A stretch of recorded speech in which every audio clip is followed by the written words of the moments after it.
Hi everyone, my name is Mohammad Majali. I'm the founder of FATE Esports, and with me is Nizar Abu Karaki, who is the direct marketing and sponsorship manager at Orange Telecom Jordan. How are you, Nizar? Hello, Mohammad. Glad to see you here. First of all, I would like to thank all of the organizers and participants in this summit. We believe that our region in general and Jordan enjoy a great opportunity in the global esport industry that is broadless in every sense of word. You probably didn't know this, but sorry, I just can't hear Nizar yet.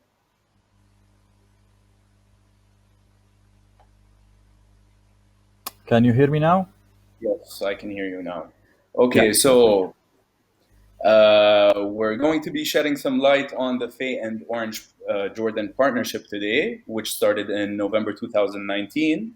Through this partnership, FATE and Orange began an esports development program aimed at developing esports and the esports culture in the and market in Jordan and the MENA region. You probably didn't know this, but Jordanian players have earned more prize money from esports competitions than any other country in the Middle East, North Africa, and West Asia. The kingdom boasts three of the top players in the world, showcasing just what an extraordinary opportunity there is for growth. Some of these players are Amr Barqawi, aka Miracle, who plays Dota 2 and is a TI champion and currently plays for Team Nigma, and Yazid Jaradat, aka Yabzor, who plays Dota 2 with Team Secret, and Isa Murad, aka Isa, who plays CSGO with Team OG. Also, note that this was achieved before 2017, prior to any support or acknowledgement from the country or the region. In fact, in that time, it was taboo to pursue gaming as a profession, and uh, we're happy things are changing up today. So, just to give you a brief on Jordan, what is Jordan and Jordanian gaming? Jordan is an average sized country with 11 million people. It's important to remember that numbers are not really accurate for the Middle Eastern gaming industry.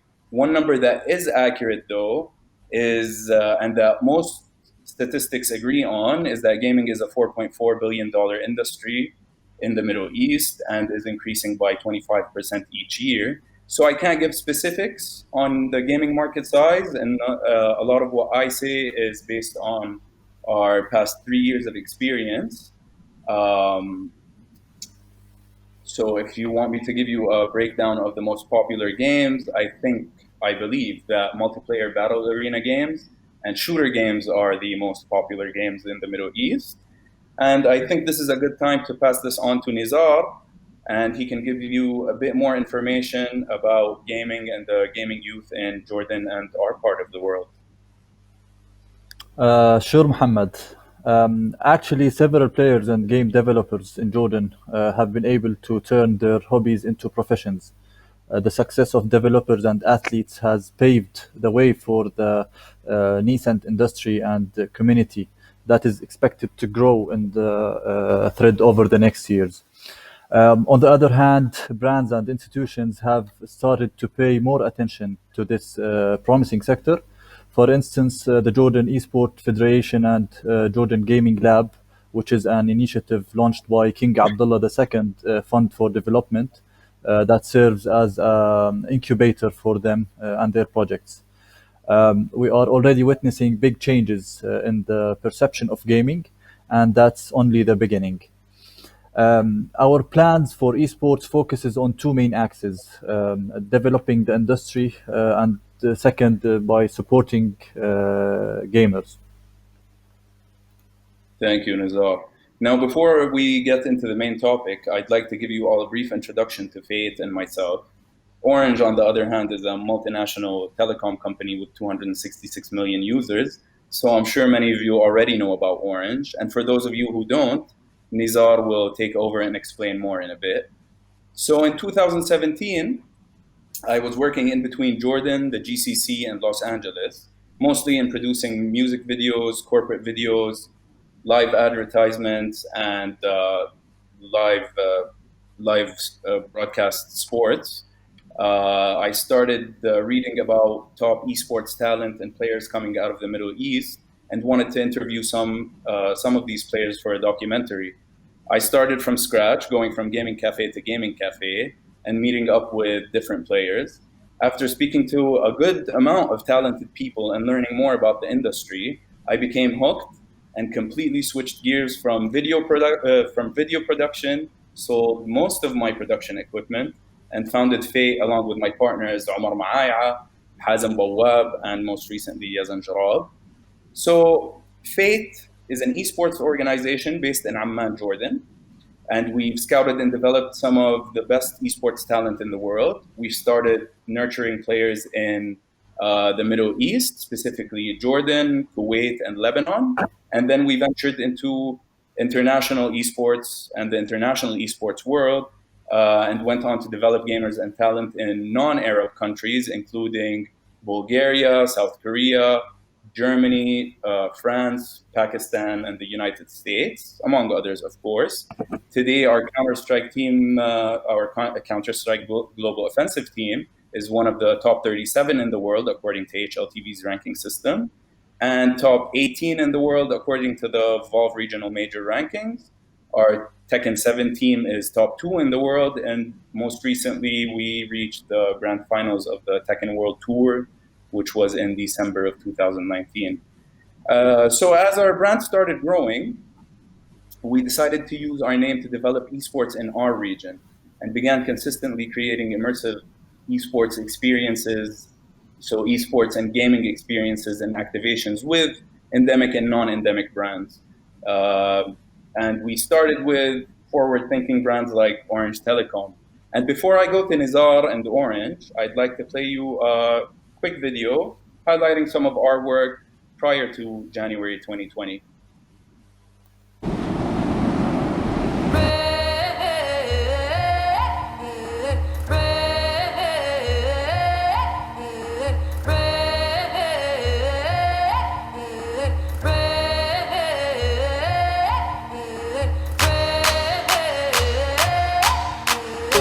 Kalau Maria panik ketiga.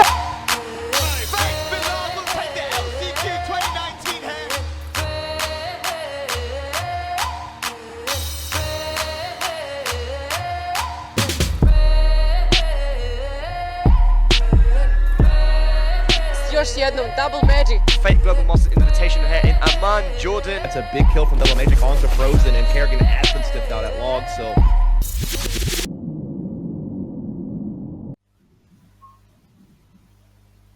So now I'll give the floor to Nizar to give us a brief about Orange Jordan. Thank you, Mohammad. Sure. Orange Jordan is one of 29 telecommunication subsidiaries of Orange Group, leading telecommunication operator in the world. As a global brand that operates with a local spirit, we continue to operate as a responsible digital leader and digital partner of the kingdom. Over the past years, we have committed to accelerating digital transformation that is inclusive of all Jordanians. Our ever-growing customer base exceeded 5 million, with more than 1,800 mobile sites and more than 63 shops and selling points. Also, over 1,600 internal employees and 10,000 indirect support staff and partners. With such a foundation, we have gained leverage to achieve so much, not only on the ICT sector, but also by introducing advanced, innovative technologies, enhancing countries' infrastructure to make these technologies accessible on a larger scale. With our aim of connecting people to all that matters to them in mind, we have been partnering with pioneering companies and startups to support the entrepreneurial footprint in the kingdom and tap into a new world of potentials, including the rising gaming community, of course. For youth, and I mean by youth here between 12 and 30-year-old, make up to 36% of the entire population. And we place youth as the epicenter of our market response by developing solutions that caters to their diverse interests and needs.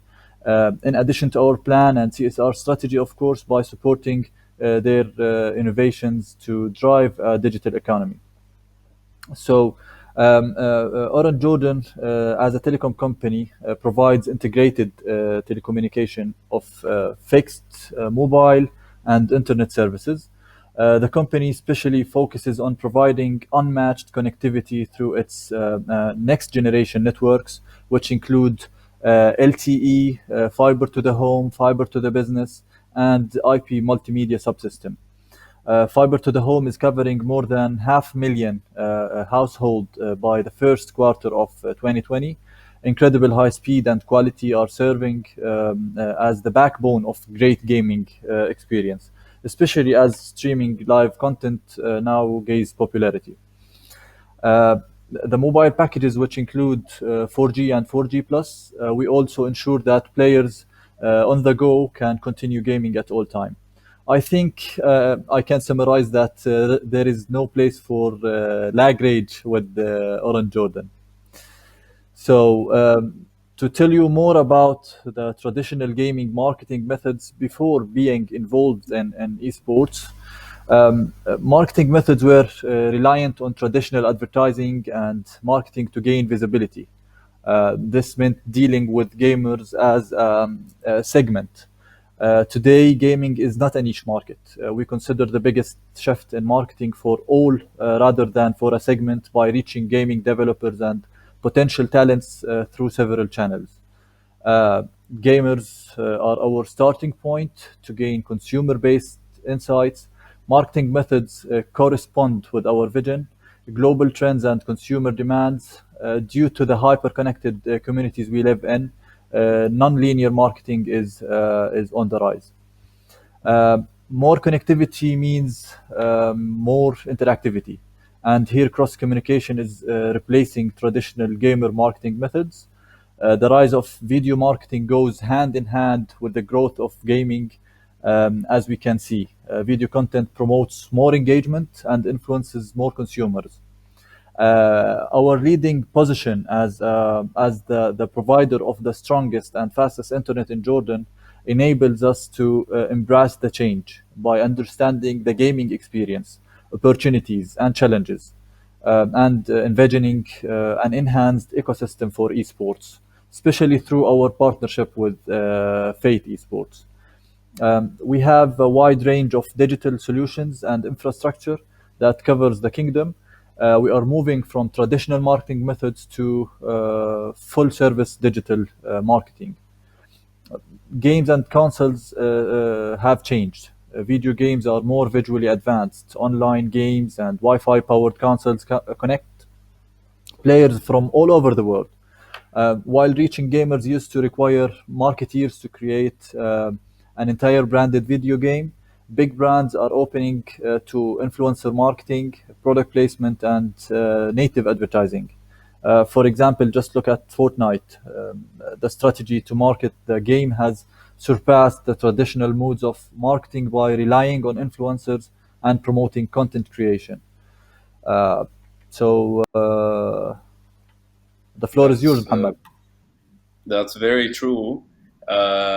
So to continue, I'd like to talk about why a team like us would need sponsors, a team like Fate.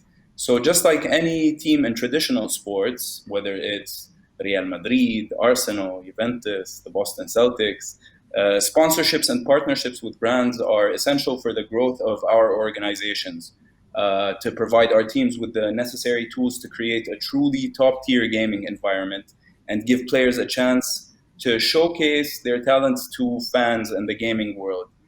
It took me it took me about a year and a half to understand the business of esports and learn about what kinds of sponsors to approach. A friend of mine gave me a tip to start applying to the least prioritized sponsors. And then after learning from your mistakes with those, then you start approaching your high priority sponsors like Orange. So when you look at Orange, they have everything we need as an esports team and events organization. Number one, they have a massive global brand. Number two, they have millions of users. And number three, their products cover a lot of our gaming needs. For example, the fastest fiber internet in the country for low latency gaming, microwave internet in case we're playing in remote locations, and of course, data plans and phone plans that any gaming youth in the world would be excited about. And now is a great time to pass it back to Nizar, who will fill you in on their side of the story and their interest in entering esports. Yes, Mohammed, we believe that Orange can support the esport industry mainly in two ways. The first one I can say is through providing its re-owned digital solutions and customized services to cater the needs of gamers and developers.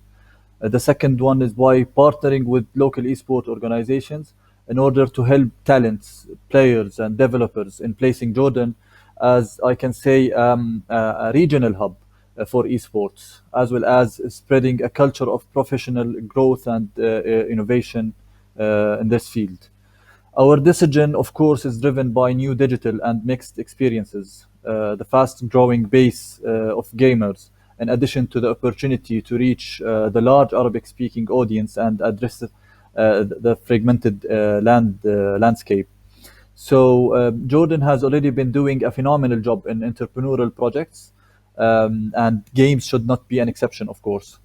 Esports can contribute to the production of new games and enable more youth to enhance economic growth on their own way. Why partnering with Fate? So we need to develop esports in a wholesome manner. We witnessed success before in a collaboration with Fate Esports on events in the last quarter of 2019 that Muhammad I think will elaborate on.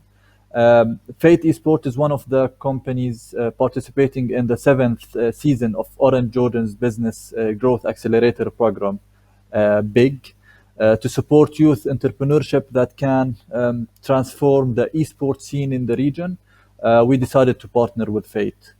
Also, Fate Esports is known as a leading Jordanian company in creating gaming content, managing teams, scouting players, managing talents, also organizing events and live broadcasts. The company has participated in over than, I think, 100 esports events globally.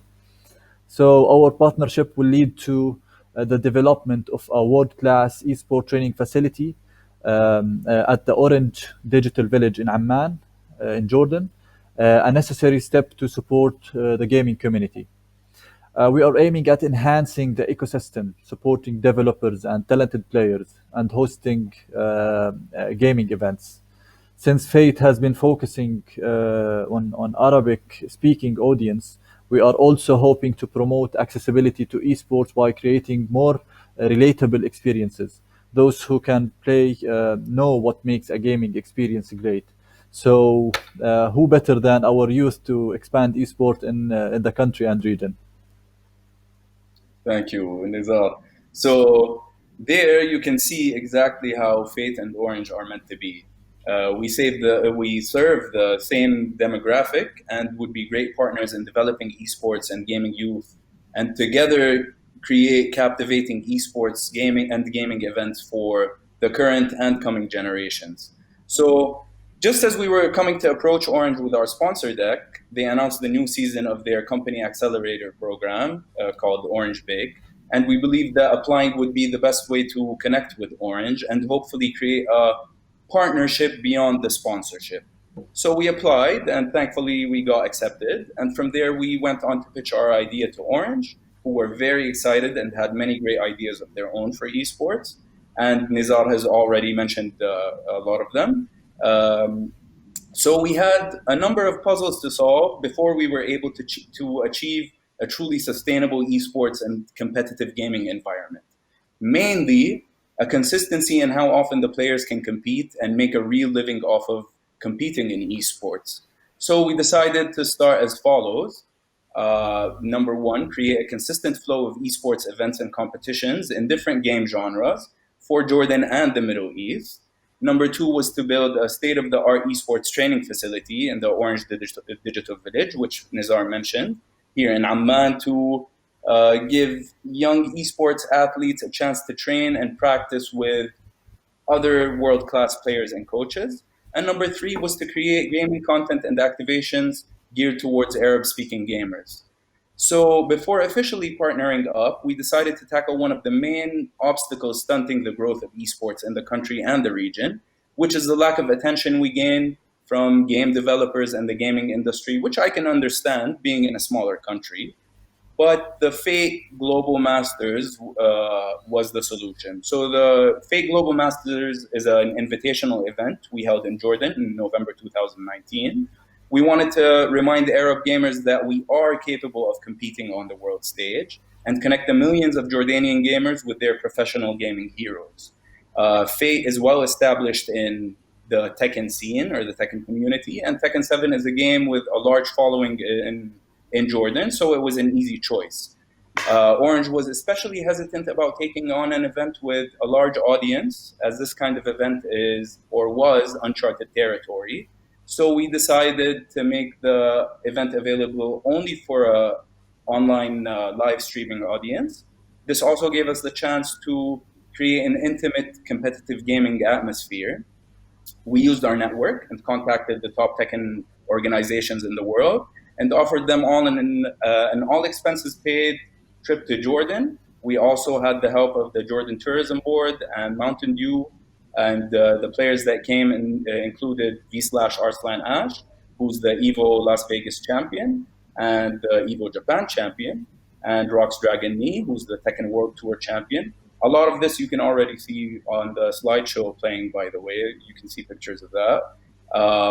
That was the poster for the event. And we also invited our full roster from South Korea and Pakistan.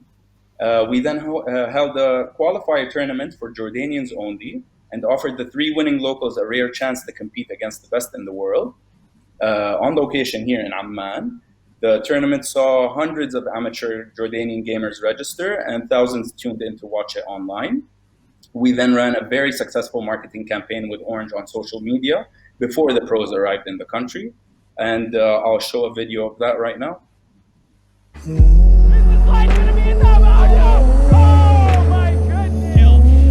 Very, very close though. And the Oki behind it. The Sonic Bang!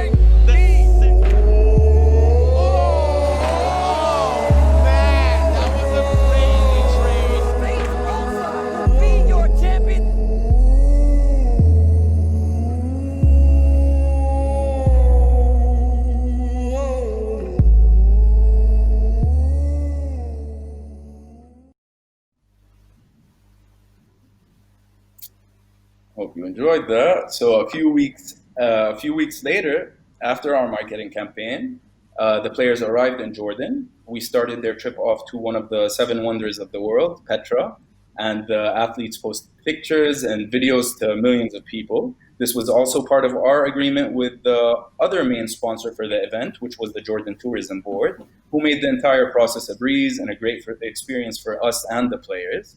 The tournament ran over 2 days and turned out to be a hugely successful event and gained more traction than we ever could have thought, to be honest. We live streamed the event in English and Korean, and we achieved, I think, over 100,000 live views over the 2 days of streaming. So after the success of the Global Masters, we proceeded with large-scale events around the country. For one of those events, which was the Orange Football Cup, we held qualifiers in LAN cafes in 7 different cities in Jordan. Orange hosted prizes and activations for the fans, and we gained thousands of registrants for that event also. Moving on, I'm sure some of you would like to know how the company was affected by COVID-19. At first, we thought it would hinder our work, especially since we had already signed a deal with Bandai Namco Entertainment and Orange to host the Tekken 7 Middle East Masters in Jordan. And then due to COVID, the Tekken World Tour was canceled, which also canceled our show. So we had also initially prepared for 8 tournaments throughout the year to happen with Orange, and those we also had to postpone. But of course, we had held online events before. So together with Orange, we decided to hold all of the upcoming events online instead of offline. Just last month, we created the Orange PUBG Mobile Cup in association with Tencent and PUBG Mobile. That was a hugely successful event and ran over 4 weeks, I think. And in regards to the near future, we're currently finalizing the FATE and Orange Esports training facility, and we hope that should be up in the coming months. So stay tuned for that announcement. And I think we're almost out of time. So that is all from us today. I'd like to thank Nizar for joining me today. Nizar, thank you very much. Thank you, Mohammad. Thank you, everyone. It's been an honor to speak today. You can find us both on LinkedIn if you need anything. And thank you to Esports Insider. We've been following ESI since we started in 2017. And it's been an honor to speak to everybody here today. And we're always available to chat if anyone needs anything. I don't know if we have time to check the chat. Yes, we do.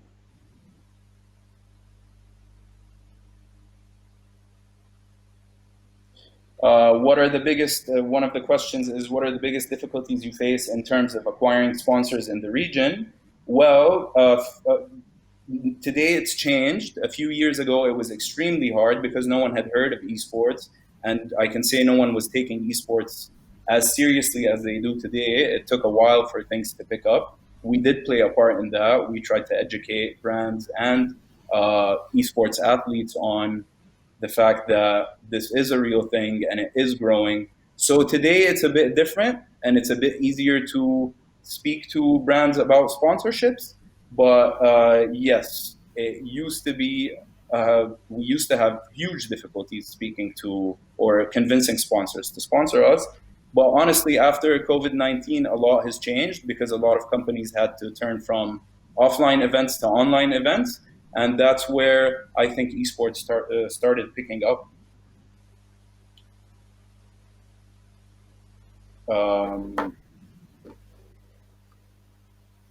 I think that is all the time we have.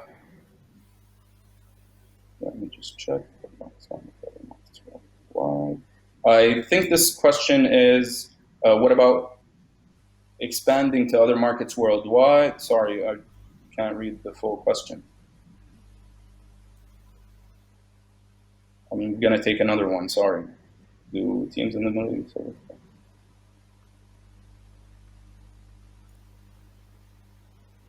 The future looking bright. That's funny.